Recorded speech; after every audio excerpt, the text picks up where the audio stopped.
Hey guys, here I'm gonna talk about the Half and a Half Knots season 5 episode 1. It came back on and we was waiting on this, but it was still kind of slow to me. If you understand what I'm saying, it was really slow. Excuse the way I look. I'm about to get dressed. So I'm not going over everything that happened. I'm just going to talk about things that stood out to me and stuff like that and give you my opinion on that. So, Catherine and Veronica. She had Veronica shook. It started off where it left off, where Catherine had blasted on old girl, DA lady, and Jennifer, I think that's her name. So, this bar is irritating me.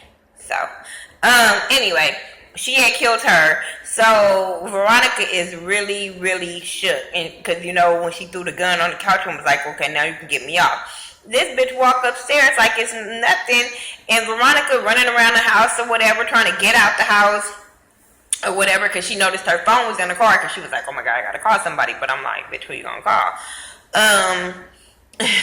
So she was like trying to get out the house. The house is locked up. Everything around the house is locked up. She can't get out nowhere. Catherine comes down the stairs or whatever, like, "Bitch, where you going?" And I'm telling y'all, finally, we all wanted her to get killed. You know what I'm saying? But to see her so scared, it was everything to me. Everything. I'm over here, all I could think about was my cousin Mike B. Check out his channel. Just like probably going up, like, finally, yes, because we've been waiting for Veronica to get it for so long. I do be getting mad that I be like, "Tyler, really? We already got racial shit," and I know people are gonna say stuff about, once again, we gonna be bound down to white people in a fucking show. So that's why I'm just gonna put it out there. But at this moment, I don't even care that it's because it's Catherine, and I'm ready for it, and I'm ready for her to be the bitch that she is towards Veronica, because she needs it. She told Veronica, did you forget who I was? You know I'm ruthless, right? You know who I am, right? And she over there saying, "Yeah," and I'm like, apparently not. Like, when she was telling her, "Let me make you some tea," Veronica like, nope. She was like, "I think we should call the police." It was just the way that everything she was saying and the way Catherine was reacting to Veronica was giving me life. When she had that knife in her hand and grabbed that apple and was cutting that apple, and Veronica was scared as hell to move, I said, this bitch is crazy.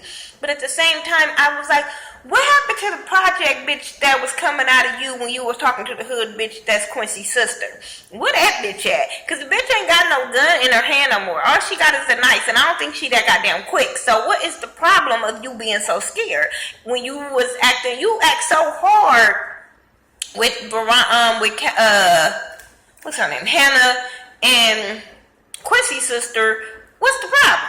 What's the problem? You should. But I'm telling you, it was giving me life.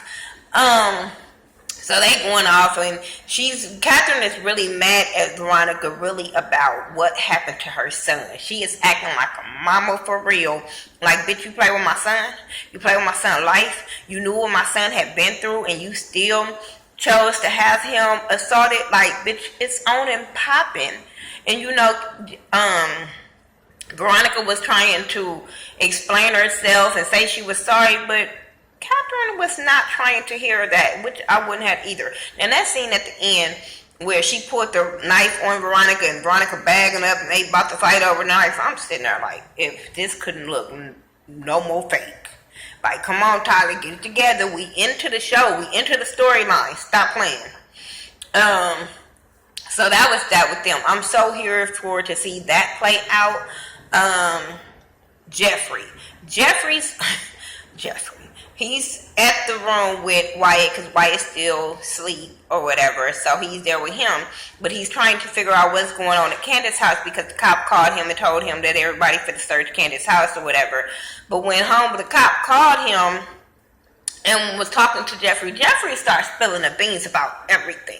This is why I was like, Candace, you need to kill this fool. Like, why is he able to say every fucking thing he think of and just be a snitch. Snitches get stitches, and I'm ready for his ass to get his mouth sewn up, like for real. He told that cop everything, regardless of him blowing your back out or whatever. Bitch, he's still a cop. He's not a lawyer. He doesn't have to keep everything to himself. Oh, I was so mad at him. I was so disappointed in him. Then you throwing other people telling on Candace and shit. See, this is why I say his ass needs to go. He needs to go. I can't with Jeffrey. I just want somebody to fuck him up.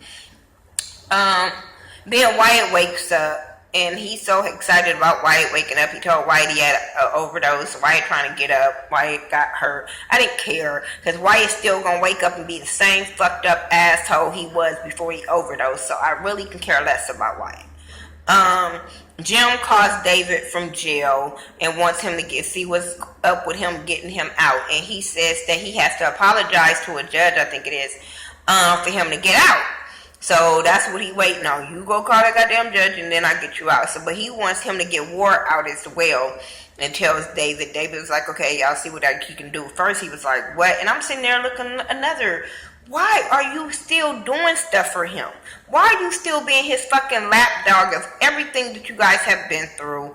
He got Maggie killed. Like, why are we still going through this? Why are we still being his dummy? He was talking, it's irritating the way that they planned out these black people being so scared and doing what these white people say. Like, these motherfuckers didn't dog them out. Like, when y'all gonna get some backbones? Y'all was such these powerful black couple when the show started that now it's like, oh, we're gonna do what y'all say. We're gonna be scared.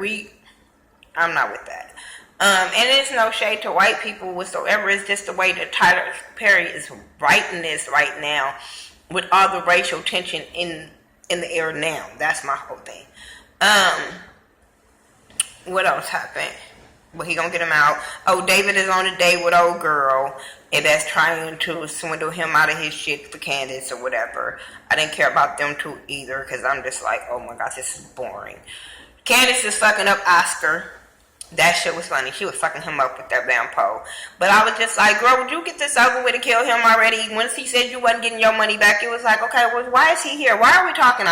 But then he told her about another score, and she started listening to this because he ended up getting the upper hand over her, over the pole, with the pole. But I'm like, why are we entertaining this? Talking about, oh, it's a bigger score. I'm like, if it's motherfucking not Jim or David or both of them, why are we entertaining this conversation?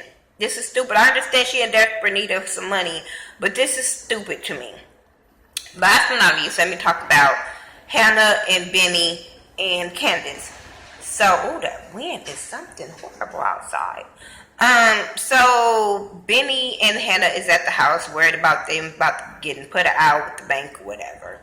And to me, that whole conversation, I'm sitting there like, Benny, man the fuck up. The way Hannah talks to him and Candace, it's like bothers me, because she has this holier than thou complex. Like, I understand she a mother, I understand you listen to your mother and you do what your mother say, but the way she talked to them like she have not done some flawed, fucked up stuff is beyond me. You just kidnapped your grandson from the hospital, but you keep bad-mouthing Candace like she's the scum of the earth. Like, you didn't just do no illegal shit your damn self and then try to act like it was for a good cause. The same shit your daughter is doing. That's why I said we need some backstory on why she hate her so much. And then to always try to make Benny turn against Candace, regardless of, because they don't know all of the facts. So, and then by him listening to his mama, he already think worse of Candace once his mama say something about her, not knowing the full story. Then the way, I just don't like how she makes them go against each other. You know what I'm saying? Regardless of what Candace did to Benny, you tell them to work that out as brother and sister, not hatred and, oh, you shouldn't fuck with her no more, and I told you, and I told you so, and all that. That's irritating to me as a mother, to see her do her kids, make them argue, make them not talk to each other, as a mother, you want to see what's going on with your daughter. Why you keep doing this type of stuff? But every chance she gets, she calls Candace a whore or making insinuations of her being a whore and shit like that, because Candace is trying to make things right with Benny with the house and saying she gonna turn herself in. But the mom in the background like, no, she ain't. No, she ain't. She ain't gonna go to jail for you. She needs to go to jail. And I'm just sitting there like, you need to go to jail, because, bitch, the last time I looked at it, kidnapping was against the law. And you have not got off from that. Oh, yeah, you did, because of fucking who your friends are. You still was wrong. Regardless of her swindling money out of somebody, bitch, a sin is a sin. That's what I was always taught. So why is her sin greater than your sin? That's why I don't deal with Miss Hannah. For real, I don't. And that's why I just can't. And then the way she talks to Benny, I'm like, Benny, you is a little fuck boy. Go pack your clothes and get ready for them people to come put us out. You know, he's so stupid. He's so fucking dumb. And I understand he don't want to see his sister go to jail, which is, bitch, Candace, you need to fix that. You need to fix that. All of that is your problem. And then come to your brother. So he won't. But Benny, don't act like your ass didn't go over there and bury that body either. That's why I said I hate the way they do Candace, like they don't have flaws. Nigga, you helped her bury a body.